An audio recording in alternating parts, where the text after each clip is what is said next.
Right show, the conversation, it's let's be real. And this week we look at many other things. Of course, it's your Easter Sunday. Yes. I know people are popping boxes, they're doing the things they want. If you went for Safari Rally, it is in Easter this time round. I hope you enjoyed in Naivasha and other places. Of course, the panel as usual. We are still in the Jesus business. Talking of Easter, the first miracle Jesus performed was to turn water into wine. In Cana. Yes, at the wedding in Cana. Yes. So drink carefully. Cheers to Samantha wines. Hey, cheers. Nax Vegas. Yeah. Cheers. Yes. Cheers In to Nax that. Vegas, yes. In Nax Vegas. You can cheer even with your water. Yeah, it's Then okay. we can turn it into wine. And even you, Maria. Can you turn it into wine? Go ahead, Maria. Oh, and Maria, I'm so happy to be here. By the way, it's Easter. We're not wearing Easter bunnies. You know, now Easter is different from when it used to be. Right now, there are eggs. Mr. Bunny, it's satanic. Oh, it's Let you satanic. know, yeah. I didn't know that. Okay, now I'm shocked. Easter Bunny. You know, we have to interrogate some of these things that come. Where in the Bible do we talk about Easter Bunny? But it's like Santa. I They're think telling that- us like Santa. And I'm just telling you, Okay. Easter bunnies comes from those rituals. No, the the- Roman, Yes. It's Oh, Roman. It's a Roman yeah. calendar. Wow. the Okay. relics like the. Now I know. Hey, such a strong introduction there. Yeah, now I know. Oh, wow. You see? You didn't know? I didn't know. I So just had innocent. everyone was saying Easter bunny, and I'm like, okay, it's Easter. Everywhere is Easter bunny. They're putting tiny rabbits with eggs. I didn't know anything about it because for me, I feel like Easter is that time of the year whereby we have a long holiday that is forced for the children to stay home and make fun of their mom. Hey. While the moms drink some Samantha Rosé. Exactly. Well, what Easter holiday this is indeed, and I'm Simon says, the content creator that makes you smile and think at the same time in this Easter holiday. He's alive, and we're alive, and we keep it real right here on Let's Be Real. We stop this first topic. Yeah, it's you. Are you ready? No, is it me or is it you? you Yes. You have a very interesting Yeah. topic about something with hair, something with what? Oh, you are discussing. I don't even know what this is. Abu, tell us. I thought we were still in the Jesus business. Tell us. Now, we have always known, yeah, not even suspected, known. It's a scientific fact. Now it's known that these hair products that actually sold to black women all over the world. By the way, we are in charge of like we're the biggest market of all these hair products. Yeah. And now it's a scientific fact that they are not good for us. They cause cervical cancer.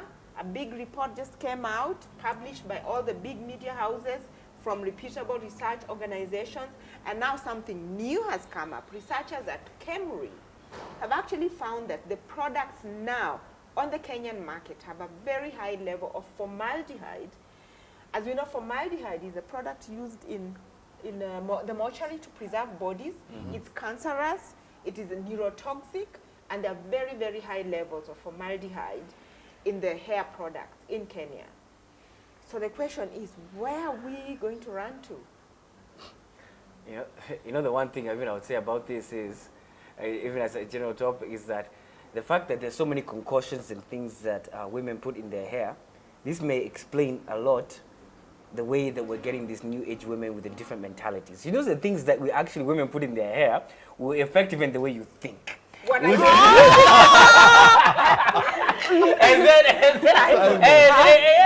And because one of the concussions is, you tell me, loss of memory. So even as men, sometimes you may want your women to forget some things. You know that thing that you did in 1994, and then she's here trying to remind you whatever, but they will forget now.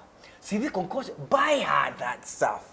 Exactly, because you want her hair to look good. Kumbe, you want her to forget some things. Exactly. No, but I understand what you mean. But that can also even explain a lot of new age because, of course, they're going to have a lot of side effects on many things.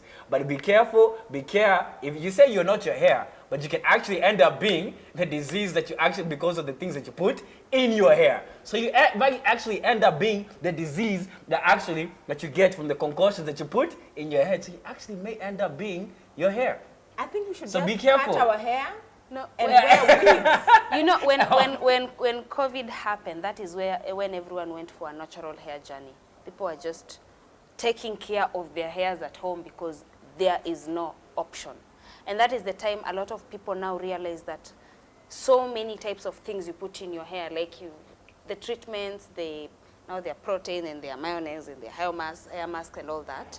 Before then, you'd go to the salon, sit down, wash my hair. Whatever they use is as simple as you've washed my hair, you've straightened it, that's it. But when it came to now the natural hair journey, that is when people started having so many multiple products for the hair. And in real sense, you don't need all that. It's just that we are trying so much to be what you're not. We are Africans, our hair is different, kinky, very, and the more we embrace that, the easier it will be. Okay, personally, I don't know if I can cut mine for wigs. I don't know. I'll tell you. I love my hair so much. But I'll tell you something. But precisely the reason I actually cut my hair, people ask me, oh, why I cut my hair almost 20 years ago, more than 20 years ago. And the whole reason was this, that I found I was spending a significant amount, like almost a third of my salary, on hair. just on hair and hair products. It's I said, true. God, surely you cannot give me hair that you want me to spend so much money on to just maintain it. That's why I actually cut hair. And It's been a actually good true. journey. But also, sorry I cut you, but also I want to say this. Be careful of these concoctions. Some of them, you see them on the shelf saying that, oh, natural hair, concoctions made at home. Some of them are not even tested by any laboratory. They're not tested. Oh, I don't know which neighbor is making what. You just don't know what they're adding. You need to stabilize them. It's like, I don't know. This is a long journey. I don't think in the market there's something like natural. I don't always believe that, because why does it have preservatives? Because all of them are preserved. So it's never natural. It's just a name they use, a fancy name they use to make it easier. It's like homemade yogurt. You go and buy homemade yogurt. But it's not homemade, because it would have expired, seeing that you put that homemade thing, you call it, a month ago. So it's not natural. It's just like so many things in the market, not just the hair, even the things we put on our faces. Most of them are not standardized. And this is where I come again and say, we trust KEBS, and they will come to announce when it's worse. Here is an announcement. This was not an announcement by KEBS. Yes. This was the researchers at KEMRI finding out. And if they did not, they said they gave the products, most right? of the products found in the Kenyan market. You see? Yeah. Which is a But they are representative. approved. They are approved. Yeah. So But they are bad. see, what is interesting is that most of the women products has always been where most of the commercial entities try to sell. If you look at the hair products, the beauty products, the biggest industry is women industry. Yes. And they know for sure that women are the highest consumers of hair and beauty products. But women also need to ask themselves what they are putting on their hair, or what they are putting on the beauty products, the regime they are following. Because it is easy, Dr. C has cut her hair, for you to save money. It's natural. Hair is and expensive. also, there are people who have done this before. I do not know why we are so fascinated with anything new, anything commercial which comes from the West in terms of natural, in terms of the new product we just bring in and we take. I think it's high time that our country devises a way of actually looking at things which come in. Yeah, I see that, but even when you mentioned is that the fascination is this. Yeah. Because beauty is such a high standard and it's important that ladies want to look a certain way. Yes. The very thing that is actually harmful to them is sold as the key for them to access that level of quote-unquote beauty. And then not even to mention, a lot of times is, if a lot of people may view that if this product is not this price, hence it may not be of this quality. And at times, even that expensive product at the same time is also the same one that can even harm you even the most.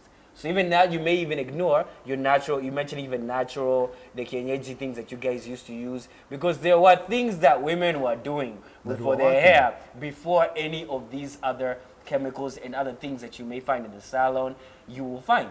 Because women were beautiful and they were doing things to maintain their beauty before even any of these other things were brought. But then I'm also even to say this, are you saying that every single product that's brought out in the market is primarily bad? How can we, now even, I'm just even asking for the ladies out there, how can you then differentiate, like, this is actually a good product for your hair, and this is actually something you should avoid? Like, what would you say to those? That's what I'm trying to even wonder. You know, the thing is, it's sad that some of the big companies, in fact, I cannot name them right now for legal reasons, but if you go online, you will see some of the very big companies that we are meant to trust, and we've trusted them over the years. From things like even tampons, they were fined. From now, things like, you know, there's the powder. There's this powder that babies use a lot, and they were fined in other markets. These same companies, they're so big, they're meant to be trusted. So you trust, because that's why there are things like brands. And when you trust these brands that are meant to be trusted, and then a big research comes, wham. So the only thing we can trust is yourself. You know what you're putting. That's why for me, and for the record, this is a wig I'm wearing, by the way. I can just remove it and throw it there.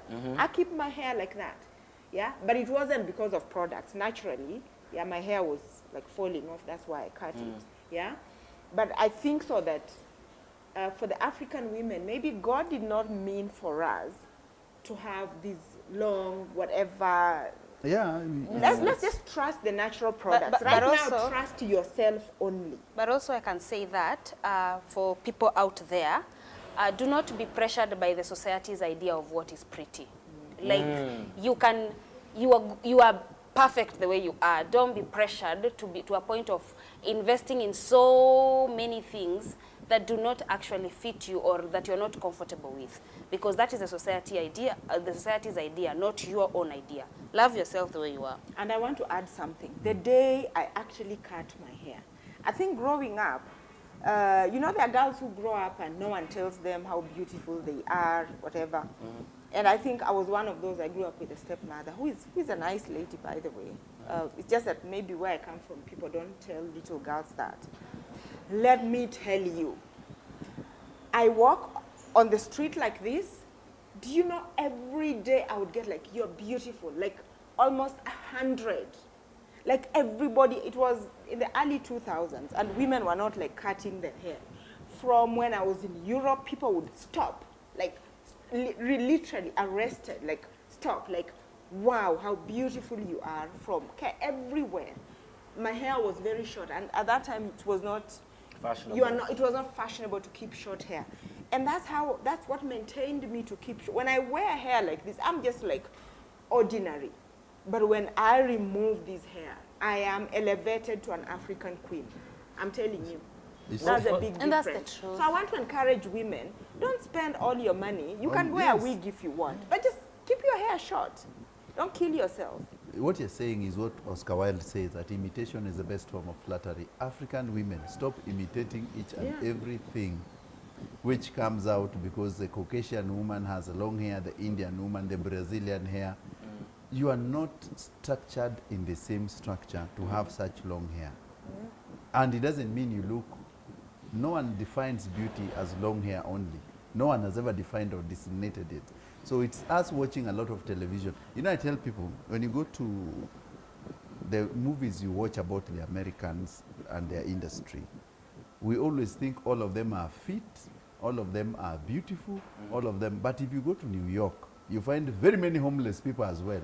And that is not what you're showing. The ones who need the housing levy. Yes. So you sit here in Kenya, you see these beauty products on television, and you think, oh, that woman is beautiful. Because that's the only thing they've allowed you to see to market their product. And even mentioning even beauty products, even bleaching products even come into play. Even a lot of times, even you may see even campaigns where they may only use a certain skin tone. And then now, we may, girls think now, I need to be several shades lighter. And the thing is, I understand, because a lot of times being what is sold is actually working, because the marketing campaign is actually effective to tell people that indeed this is the standard in which you should pursue. But you see, that means that makes marketing campaigns have actually been effective, since the marketers are actually achieving what they want. at least I'm happy now that these dolls that girls play with, the tiny ones, in the past there were no black dolls. Now they are. Now there At are. least Even the mannequins, sometimes you find a mannequin dressed in a mall.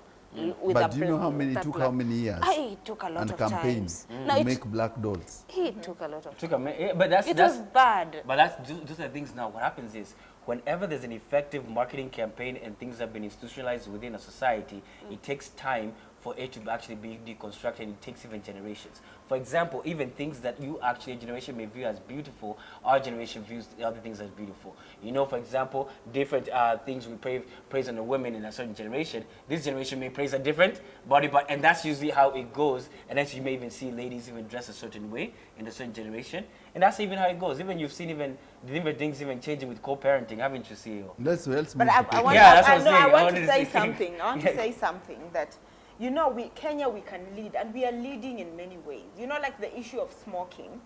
You know, in Kenya, I can't even remember I saw the last time anyone actually smoking, other than maybe when you're in a restaurant. But even in the restaurant, there's the smoking places that are designated for smoking. And now we led the world in the way that these days you see somebody smoking, you're like, are you foolish? You look stupid. But when you go to Europe, everybody is lighting up. I look at them and like, you guys look stupid. Why are you lighting up? You know? I But get what in Kenya, when was the last time you saw someone smoking? Vaping is the thing. Vaping is the thing. And Vaping. we don't even want that vaping. No, it's already, no, you don't want. It's already here. People are vaping all the time. Yeah, but at least they're like not men- vaping in public. They need to go They to are. Like, where have you hang out? Where do you guys hang out? Vaping Yeah. is Me, already I've not inside. seen- My I don't world, see in smoking my or world, vaping I've not around. seen I don't people see. smoking. Hey, but Yeah. No, they are, And when I see somebody Simon, lighting up, you just look vaping is there, seriously. I've It's not the same thing. seen- It's big. It's big. no, It's vaping big. is there for a younger You generation. should see me. big. You should see me Google what is vaping like a month ago. I didn't even know what it was. No, it's, Vaping it's is there. Somebody And when you- mentioned something velo. I thought, oh my God, Oh, velos. You just realized the velo. what is that? You're not Okay. taking velo? Now, don't laugh Take at it. me, but I don't know right now. Velo. Wait, guys, let's move. Right now, I don't know what it is. Abu, let's What's compare it. velo? Let's compare it. Let's compare it. What's going on? Talk to Men me. want to maintain their position in society. Better pay. They want to. Okay, Dr. C, let's move on to a lighter topic. Okay. Now, this week, one of the fundamental court rulings was that on child upkeep and co-parenting. And for a very long time, you know that the court has always decided that the baby or the child stays with the mother, and the man or the husband or the co-parent provides. Yeah. But now the ruling which happened recently is that the co-parent, the living parent, who is the mother as well, can also contribute, not only the other partner who has always been contributing, like for school fees and everything. And you've seen many women in our society, younger women mostly, they always say they want to stay with the baby and the man to provide each and everything, and then they just stay at home and they don't do anything. So now this ruling forces even the people, everyone now, to contribute for the welfare of the child. What is your take? Hey. You know, I don't even know how Okay. this is a story, because first of all, it's not, the courts years are making all these rulings. I remember in 2002, when it was a children bill that actually came out and it was signed into law. And I remember thinking, wow, that, okay, the child must actually stay with the mother. That's the time it was parliamentarians who debated on it, and it was passed as a law. And what the judge said is what has been happening. Women are always looking after the children. It's the men who actually just want to turn off and go, and therefore they are taken to court and they are told, come back and look after this child. Come back, because women are always keeping the children. And so for me, the take is, they're just normalizing what has always been normal. Women are always looking after the children. But now here's the thing. This is the thing. The Let men me- must yeah. also contribute. But now here's That's- the thing. But now here's the thing. Because times has changed, and now what They're saying- CEO was saying is that now both parties must contribute. Reason being, listen, reason being, now both parties at this moment in time both parties are actually working. Yes. And yes, and both parties actually now have the ability to get an income. Because of all of women empowerment campaigns that have been going on this whole month, literally it's been like a women's month kind of thing, and there's a lot of time where now, like, yes, the girl child has actually been given access to actually earn an income. Because of that access, hence both parties can contribute to the welfare of this child. It's not only the man to do so. And this is also comes in the case of this.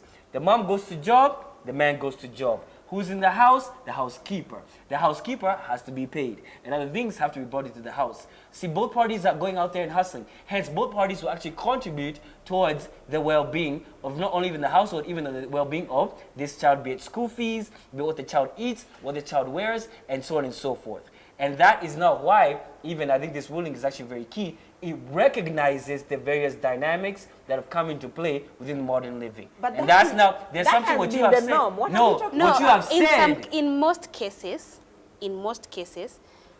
I want child support.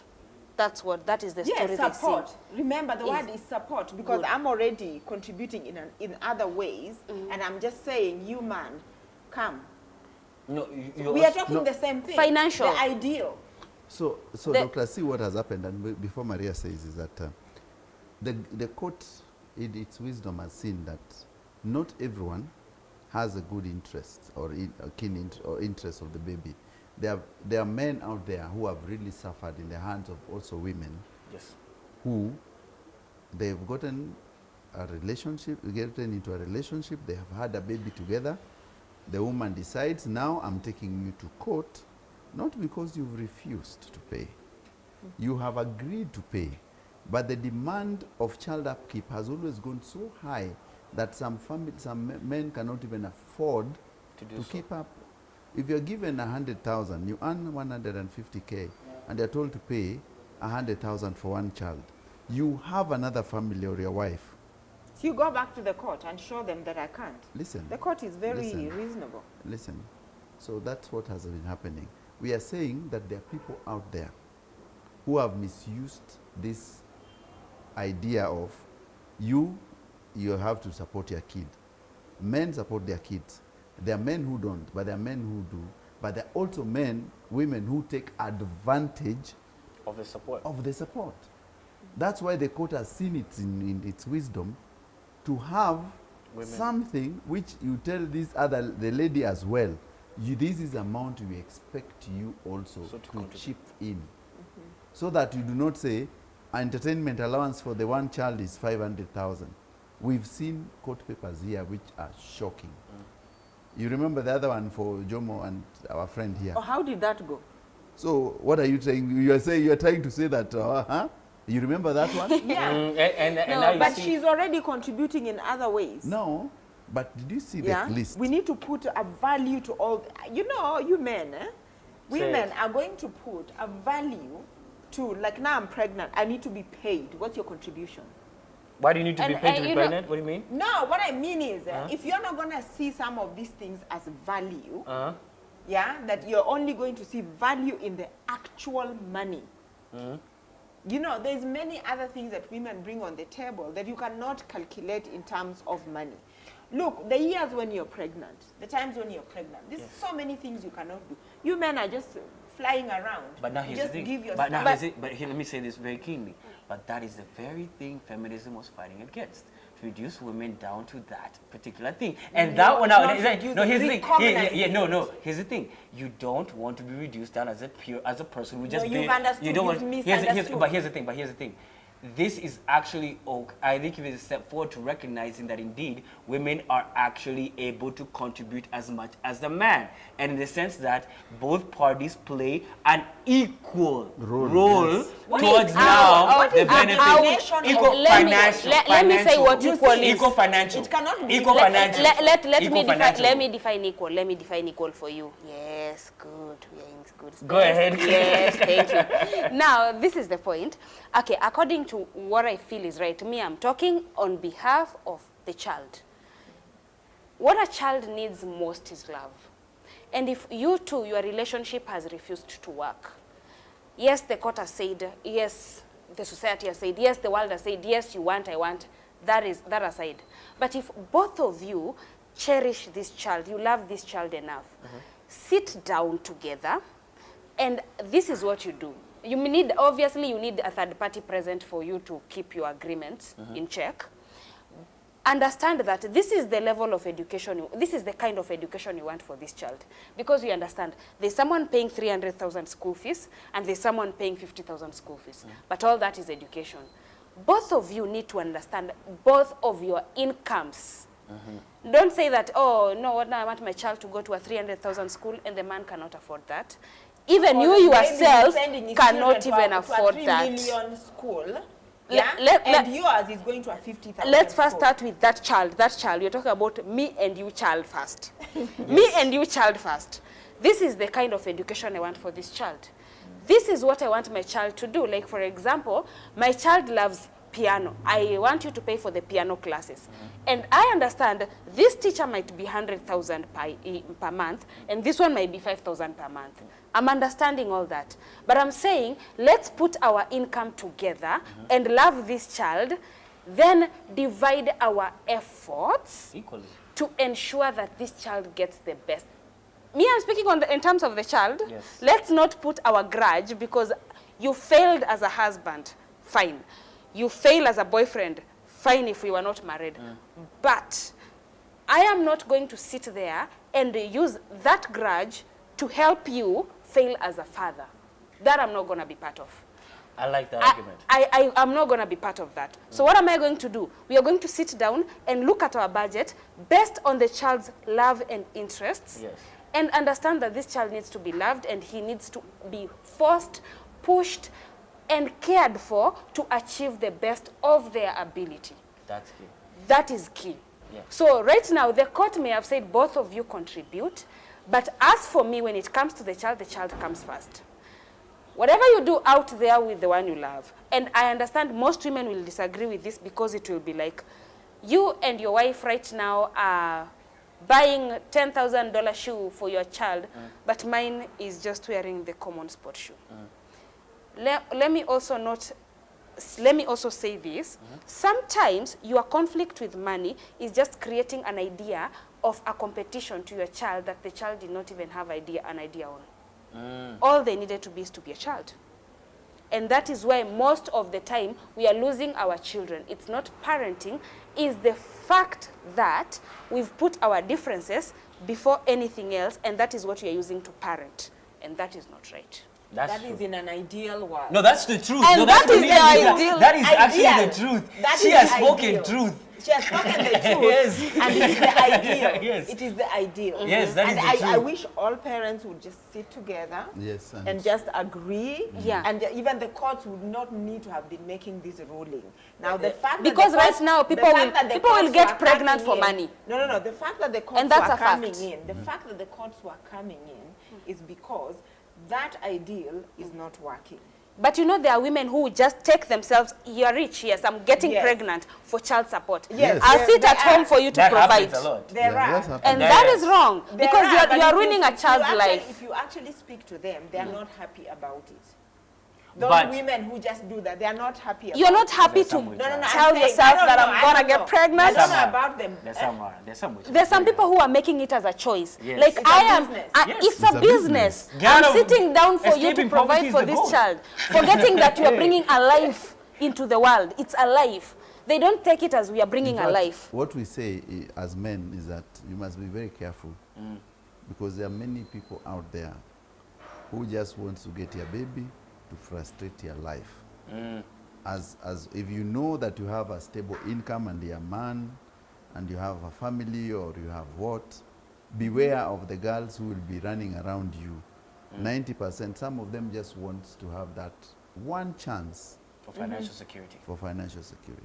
Be aware, man. And also women, please kindly just know that when you get that pregnant, when you hold that pregnancy, it's a life you're bringing to the world. And take care of it. Just So learn how you can take care of that child even without the help first. We're going to break quickly? Yeah, sure. All right, let's go on a break. Hey, I will breathe on that. Cheers. We'll see you on the side of this No, break.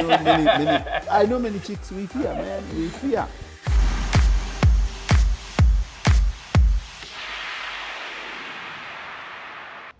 it's been hot inside here, I'm telling you. What? The discussion about child upkeep. It's just like the other week we had discussion about the royal family. Hey. Dr. C does not want to hear anything which is against women. I hope you found At the least princess. Against women, against the royal family, against the women. everything. Everything. She's just going in tongues and... We just hope she found the princess. By the way, are you okay, Dr. Are you still looking for? I am doing a very, because this is a developing story. Every minute, every hour is developing, and I'm going to do a special Tribute. recording. Yeah. Okay. Yes, I'm So- going to do it because it's changing every minute, every minute. Let me see. This story that I have for you is going to trigger you even further. Yes, yes. Let me tell you what's going on in Nakuru. Nakuru, what is going on? Nakuru is nuts. Yeah, Nax, exactly. Jesus had just risen from the dead, but then now some other people are here sleeping with the dead. Let me tell you what's going on now. Now in Nakuru, there is a couple. Yes, they're married. Now they've been actually, one of the husband's sister. Now she's 60 years old. She left her household to come and visit her brother. Now here she is. After she visits her brother, she stays there for a week or so. Now the relatives start calling and saying, hey, how is this sister? What's going on? Kumbe, now the brother starts saying, no, she's sick. You guys can visit her later. Those two excuses. And then now all of a sudden the neighbors, the relatives started getting restless and wondering, what is really going on here? We smell something fishy. Because even when they left the house, they started smelling fishy. Because her body was actually dead in their house for up to 3 weeks. How are they caught? Well, the relatives, they got sick and tired. They came up to the house. Wait, talk up, boom! They came down and they saw them like, wait, what have you been doing? My mom, she's dead. And those guys, what happened is this. Her body was laid down on the bed and the Bible was on her chest. These guys were praying for Easter to come back again. To the body to be raised. What madness and shakahola nonsense is this? Hey? Can you actually be this mad to actually now think you can actually now resurrect the body through now prayer, and that is quote unquote what they were doing for 3 weeks. See you. Would you pray that hard? Sometimes I sit down and I wonder whether people differentiate between spirituality, Madness. religion, dogma, witchcraft, and madness. Because spirituality and religion are two different things. So you walk into and you come and find this person is unwell. Yes, there is healing. But there's nowhere, apart from Jesus raising Lazarus and Jesus raising from the dead, that anyone else, these preachers have raised anyone from the dead. When you're dead, you're dead. I think we need to educate people, not to read the Bible literally, but to read the Bible in context, in time, and also to read the true spirituality. Many people are just following religion, and that's not, if you look at that person is just a religious follower who thinks that this thing happened, it has to happen again. And I'm not disputing that there's miracles. I believe there are miracles. I know miracles can happen. But there's also wisdom. You must be wise enough to teach the true gospel. Dr. C, what do you think? You're shaking your head intensely. I'm just like, sometimes. So the other day, I decided I don't want any of this paid nonsense, whatever. So I decided I'm just going to use the local aerial. So channel after channel after channel after channel after channel. Pastors. In fact, they're only religious channels. No problem with that. But what I saw, everybody is having these fake things going on. I don't know who is falling where, who is, I don't know, saying what. All these things He's buying going anointing on. oil. And I was really in shock. And I'm just like, why are these people not being arrested? Like honestly, why are we allowing ourselves? These things clearly are not true. You can see the editing that is going on. until recently, I saw one of the preachers saying he'll curse everybody, and he's the one who brought corona, and we didn't listen. And I don't know we did what. And I'm just like, what is going on? So obviously, this person, I'm sure we all watched TB Joshua. BBC had a very robust coverage of this, both online, on TV, and all that. If you go and watch, and the confessions of the editors, of the photographers and videographers. Yeah? So I think people are being mentally manipulated. People are sick. People need some hope. Clearly, this person is not well. Like, you're sitting there waiting for some hope, for some miracle that I can understand. No, I don't understand. Did I say I don't understand in terms of this is indoctrination. Indoctrination of people believing. I'm telling you, just go channel after channel after channel after channel. There are almost like 100 channels, religious, and in all of them, people are pretending to be rising up, to be I don't know what. There's all these things. So why are we shocked? Why are we shocked? Maria, are you shocked? I'm not shocked. Nowadays, whatever happens in Kenya doesn't shock as much. It doesn't shock as much. Because this is someone, maybe he was told that we pray for them and they resurrect. Or he started the prayer before the person died, hoping that he can get healing. Healing did not come. And then he remembered you're supposed to wait, because it's either yes, no, or wait. And he didn't believe that someone could have gotten to the end and passed on. And I don't know why why don't you just take that person to the hospital and pray while you are there? Take care of that, pray while you are there. No one is stopping you from praying, but they believe that you can raise someone from the dead. Okay, that is where now we start blaming mental health again. Now we are headed to blaming, because I don't see any normal person doing that. Normally you would be even shaking and scared, like you just lost someone. It has to shock you a little bit. You're not busy looking for a Bible to put on top of them to pray for them. You are busy screaming, calling for help. Exactly. So this one who was calm and praying, not to judge the prayerful ones, but it gets to a point where you are like, they should even be banned from praying. Now for me, I'll go a step further. I'll judge you prayerful ones, and I'll say it straight up to your face. Here's the thing, fellow Kenyans, and I'll say it straight to you, unashamed. Here's the thing.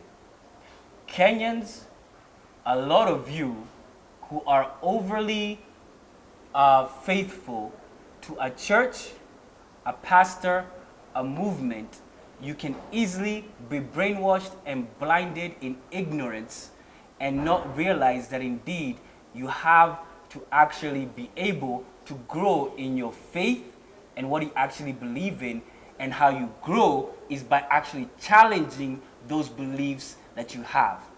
If you have never challenged your own beliefs, you are a blind fool that is stagnant in growth. I will say it again. If you have never challenged your own beliefs, you're a blind fool who is stagnant in growth. And when you never actually grow, not only in your beliefs, even as a person or human being, you're easily diverted in any way I so wish to do. A pastor tells you that you must put this cloth over your head and pray 5 times as you twerk for Jesus, you will be doing that same thing. And that is the truth. Why? Because you're blinded by that belief. And if it can be as something small as, because I pay this amount to join this particular group, and the pastor has said that this is actually a sowing seed towards the benefit of something, be it your career. And I'm talking now to the urban people who may go to the urban churches now. You are actually even blinded by those, and that can actually restrict your scope and view of the world. And you are actually even restricted, even your beliefs can actually restrict your scope and view of the whole world. And you're limited so much, you cannot believe that other people are actually living this way because you're so binary and black and white and bland. Because your only view of the world is based on this viewership, which you are not willing to challenge. So honestly, Kenyans, I tell you this, that belief that you say is the right thing, challenge it. Because a belief that stands a challenge is a belief that's worth following. What if it passes the challenge? That means it's worth following. Because if you actually, and be open up to someone who actually now believes, the CEO believes a certain way. I listen to CEO and I say, okay, cool. Then I challenge him with that. And then based on that discussion, I may even take in some things that CEO has to say. Dr. C may say something. Different people have different beliefs. That's even you see many denominations of like Christianity, left, right, and center. You see, what you're saying, Simon, is that people must be, the masses must be understanding that most of the people who start churches are starting them for financial gain. Of course. And it's a business. And it's a business also. So the only anchor to your faith should be the Bible. That Bible you read read it for yourself. Understand the Bible. Understand the teachings.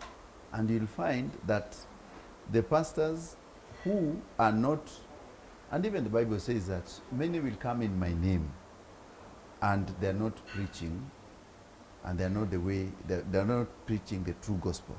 They say, the Bible says that many who are calling my name are not false prophets. They are false prophets. Even when Jesus came, he found the Pharisees, they were the most religious people. And all of them were misleading the masses.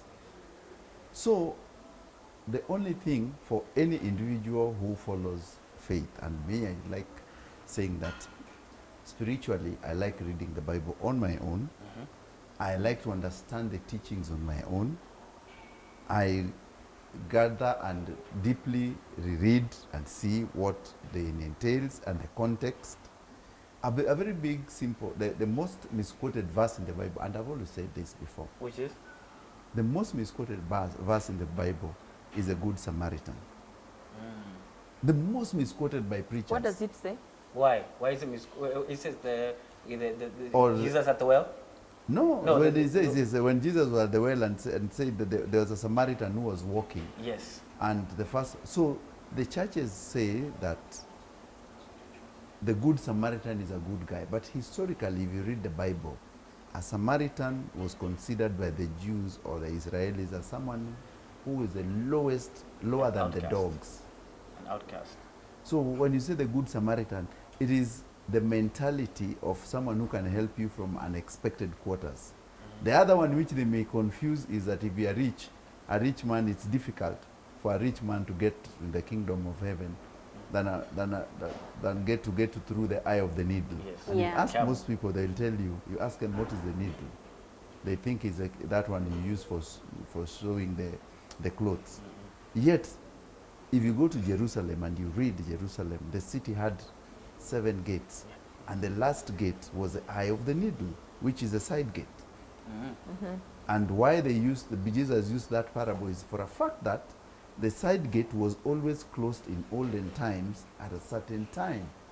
And many people used to walk long distances with camels. And for a camel to access the eastern gate of Jerusalem, which is the side gate, which they call the eye of the needle, all the luggage from that camel had to be offloaded. The camel had to kneel down and squeezed in, and then the thing. That's why Jesus used that parable. But then they look at you and say, Simon says you are rich. Do you know it's very difficult for you to go to heaven? Who told them? So now I'm supposed to stay poor. Yeah, so But also, that said, even the development world, including the World Bank, all these people, they've recognized that, particularly in the third world like Africa, especially Kenya, it's very difficult for you to do any intervention, even if it's development intervention, without consulting the church. Yes. You just need to drive around, especially in the rural areas, and just see all those big buildings that are coming up, all those concrete buildings built by ordinary people. Okay, so the influence of religion and the influence of the church is so big, bigger than, it's really, really big. I know a village where, a lot of people are threatened with, if you die, who's going to bury you? So that people who are actually in the church, because who's going to bury them? A priest who tells people in their face, I'll meet you in the coffin. That's true. You know what I mean? So the thing is that the church has a really, really big influence. And it's true the church leaders need to be vetted. It's true that if you're going to go and as a country recognize the influence the church has, and you're going to go and broadcast these things to people, can we have some of these people maybe coming out? Like, can we have some of these people arrested for these false miracles? That's true. It has to be an offense. Sometimes the church gets that strength because humanity is also not okay. Like, you find that people are like, I don't have many friends. My family does not like this, the way I live. But the church accepts me, not knowing that the church is not accepting you. It's just accommodating you enough to brainwash you. That is where people do not draw the line. The fact that the church is the only thing that will always be available there, like it will always be available. Come one, come all. Yes, that is the reason why it's easier for them to win. We're not saying the church is bad, but we have to really have self-respect either as a person, and the government must also vet them. We must agree that there are things which are wrong, and if it is difficult, NCCK or Kenya Episcopal, they must call out some of the people. A Shakahola cannot happen where hundreds and thousands of people were killed, and we still say all is good. There must be a self-regulation mid the church, which says that, no, Simon, I think this is not the true teaching. There are people who should prefect each other and say, this is the Bible, this is what we follow.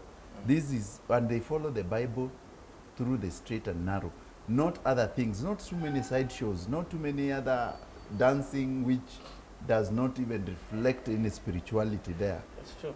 Yeah, and even in hard times, people run to where? The church. That's nice. So Simon, hi. Oh Lord.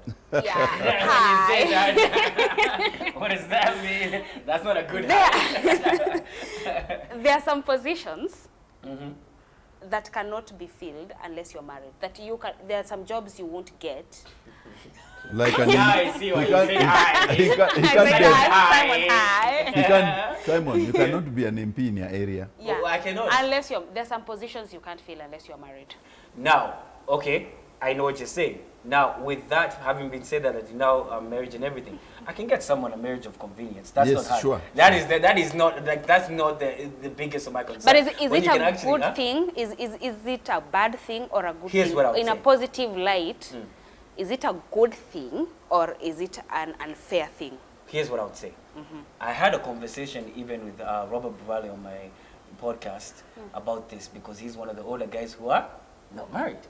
No, He I was call married them. before. I call them. He was He married. was married. He has this But then most was. beautiful daughter in No, Eastern they- Central He's thinking about Africa. I can name the 5 senior bachelors. Robert Burale, Aineo Jiambo. I know them, they're my friends. Yeah, we had a conversation. Fundi Frank. Yes. Fundi Frank is not married. I know them, they're my friends. And Fundi Frank, Aineo Jiambo, Robert Burale, Pastor, you're my friend. I know the two, they always, Sir Edgar Quach, Eish. when are you getting married? But they are divorced. No, totally not married. Oh, but here's the But thing. I mean, Burali was married before. Yes. But now here's the thing. You see, having said that, that's when now that came up of like, he mentioned that there is a favor that comes when you quote unquote get married. Yes. Now, yes, apparently It's true. there's that. And then there's also a curse when you get married if you get married to the wrong person. There's also that. So that's also the truth. Don't always speak about the good things. There's also the bad things. But now when it comes to even marriage as being a standard in which someone is viewed as a qualifier for someone to be viewed as a person of leadership or a position, whatever, I recognize that being married can make someone seem more stable. That is actually a thing. So even married men even CEO can even attest to this. A lot of ladies even chase after him just because he's married, because he seems as a vision of stability. And those ladies will not come to me because I'm not married, because I'm viewed as instability and he can be anywhere. And hence he's more, quote unquote, viewed as reliable. So the perception of that someone who is married is more reliable, and hence I can rely on them with a position of leadership, finances, and of authority. Yes, it's there, but perception is not always reality. And because a lot of marriages out here, you may say, even a lot of even people out here will tell you, within marriages there's a lot of deceit and stepping out, and a lot of even backstabbing within the family itself. But I do recognize, even within the African household, why it's important to view someone who has actually taken a step forward to make a permanent commitment in the presence of the public for them to say that this individual is who I choose to be married to be with, and to build a family with for the rest of my life. That is actually something that should be viewed. Yes, I actually do recognize the individual has taken a bold step. And yes, I do recognize that this should be viewed in a little bit of a higher degree, because this is a public proclamation of my commitment, which I have not made for that. And I don't view it as discrimination. I view it as a bigger responsibility for that person, for those people who are married, to uphold the dignity of that marriage, not for me, who's outside the marriage institution, to degrade them and start pointing fingers of the bad things that are in marriages, but indeed to point at the people in marriages, every single one of you, to actually uphold it and actually say, yes, I am in this committed marriage, and I should uphold it with the dignity that it deserves, so that we outside of marriage can view it as, indeed, this is something I aspire. This is something I should actually view in high regard, because I have seen the way Maria, Dr. C, and CEO have upheld their relationships, and they're not playing around with it and treating it like it's some fickle thing that can be thrown away as rubbish. That's what I would say.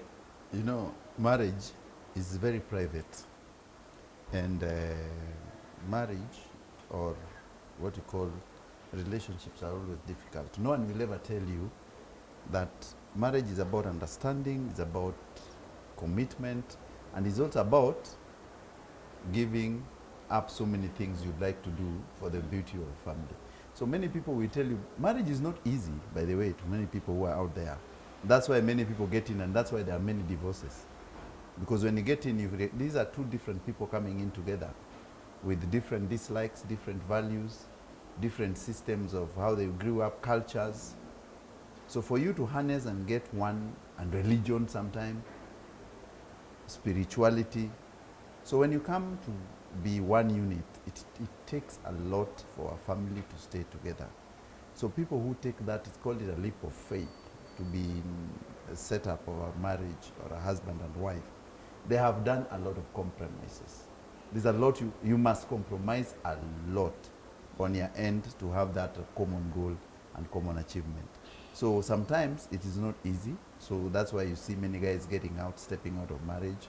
But another thing is that marriage is very beautiful inside. If you've realized your differences and harness them and have a common goal, you will live happily. You'll have a lot of things going on together. And that idea that you can have someone to depend on sometimes. When things when you go through a rough patch, you know there's someone on your back who can protect you, or someone who can guide you or help you, or when you see your kids grow and you can help, or they can help you, and then you see that it was not all in vain. So for me, I think marriage is important, and it is important for every man and woman to try. But if you cannot, it is not a must. Yeah. It's not a must?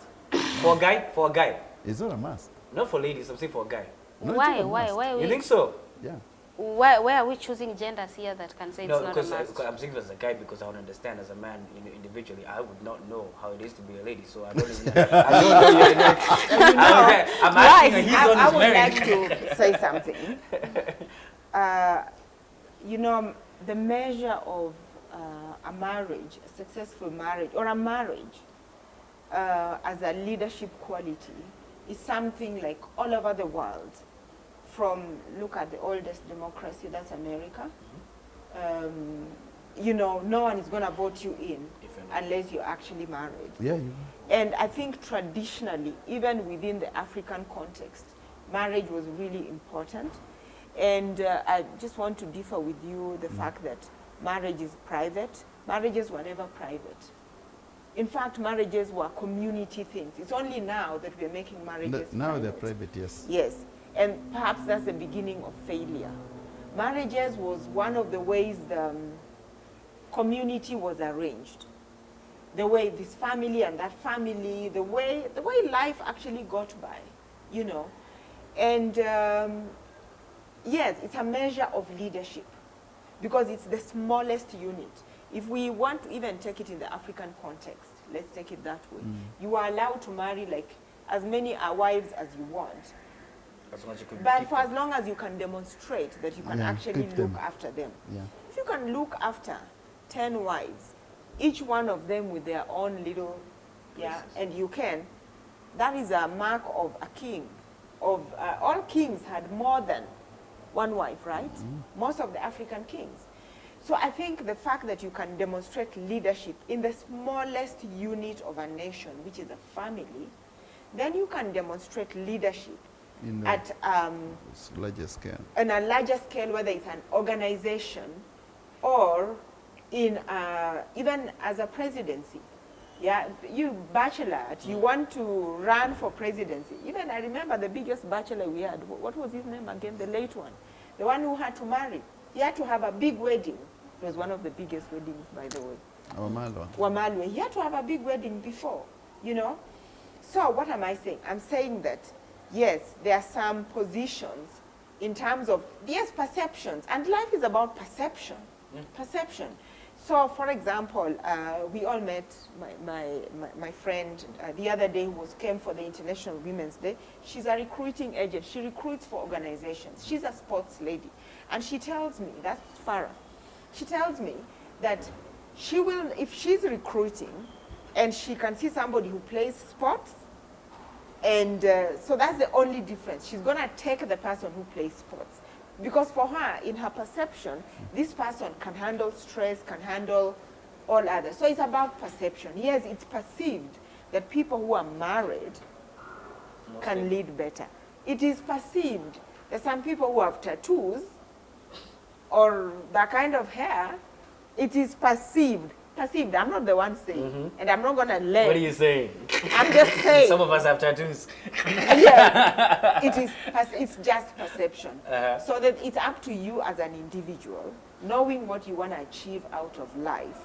When you go for certain, if you know the goals you want to get in life, yeah, how do you want to be perceived? Yes, we had a central governor, central bank governor, who was a Catholic, and he was not married, isn't it? The former monk. governor. Monk. He was a monk, and there was a lot of hula baloo around that. We all remember that debate, isn't it? Yeah. So yeah, so it's about how you want to But be you perceived. know, That's the reality. People who are married, the reason why they would be considered ideal, one would be you have something to lose to begin with. You know, a family is not something that you just, it's not just a family. It is a unity of several people. And that's why in Marriage is a Scam, we say that. The book. Yeah, the book Marriage is a Scam. Yours. Yes, my book. That you authored. Yeah. And people should buy. Yeah, and people should buy. We say that I came alone, you came alone with everything that you were taught that I was not part of. But now this unity has brought some people that depend on what you know and what I know to create a society. So if someone is going to trust me in their company, it means I have to also, they would trust me, I'm married, yes, I have a lot to lose. So I also need my reputation to be somewhere, because once you're married, it's not like you're going to tarnish just your name. In the name of I'm going to change later, grow later, no, it's different. But when you're not married, it's different than when you're married, it's, and you keep increasing. It's the two of us, now it's not just you. The three of us, it's not just you. We keep increasing. So there's that point of, we need to take care of this unity to a point that I have a lot to lose. And so if you're giving me a job, understand that. And that is why it's easier for people to be like, okay, you're married, you have a lot to lose, come work for me. Interesting. So I agree with Dr. C that, and you, Maria, also. And of course, Simon put it in context, that marriage is very important. And traditionally, the way it was, why, and we are not yet out of the woods, traditionally people really considered marriages a community affair, traditionally. But us nowadays in the city centers, why, that's why you go for a ratio in your village, or Nyombo, or any other thing in the village. Not because you can't marry alone and call that girl and just decide today we'll have a wedding and it's done. First of all, you go to the village, you go and meet the grandmother, you meet these other people just to understand where people come from. So in African context, it's very different. I think in the European context, it's much easier. Yeah. You can walk into the chambers there and Just get with married. one person and get married. Is that the case? And your parents are not even around. And your parents are not around. Got married. Here, if you say your parents are not around, you'll be cast. But the black, when it comes to even the Black Americans, there's still that tradition of like actually even you still have to meet the parents. You have to give the parents reverence in that sort of thing. But hey, So today's marriage is a legal, in some Document. cases, it's a legal It's a legal, arrangement, more or less. as opposed to A a cultural. society. And that's where people are like, it's just legal. We can just go to the same legal place and end it. And then the others like will it's say, nothing. marriage is a scam. I don't want to get into it. There's some people who say Yes. that. And- And the others who are saying marriage is a scam, I want to be part of it. Exactly. The- So Yeah. if you want to be part of a If you want to scam, scam people. go ahead and get married. I think we ended there. But you know Let's what? As identify. a religious country, Yes. according to the Bible, Yes. there's How? only one thing. Jesus, is it God or Jesus? One of them. Hates. God. There's only one thing where the Bible says God hates. God hates divorce. Yes. Sure. Huh? Yeah, God hates divorce. That one Shout is out to there. everybody who's divorced. Congratulations. No, it's, God hates divorce. It's Hates written. divorce. But there's no way God wants you to die in the altar of marriage either. Okay. But also, on the other thing, yes, it's true. And the other thing, when you read the stories in Kenya today, do you realize the home has become the most dangerous place? Huh? That's a conversation. So for it's next a week. very long conversation. That's a long A conversation. lot for of next people, week. We yeah. should have a family week and just talk about Yes. family. No, we will come and talk One day. about family. Yes. It's Easter weekend. It's Easter, yeah. Easter. You with can your family. cheer Cheers up. to the Jesus business. Jesus is resurrecting tomorrow. Yes. Yes. He Tomorrow. has. Cheers. Cheers. Cheers. Yes. And Happy have a Easter. wonderful Easter. Yes, Yes. indeed. See you guys next week. Yeah.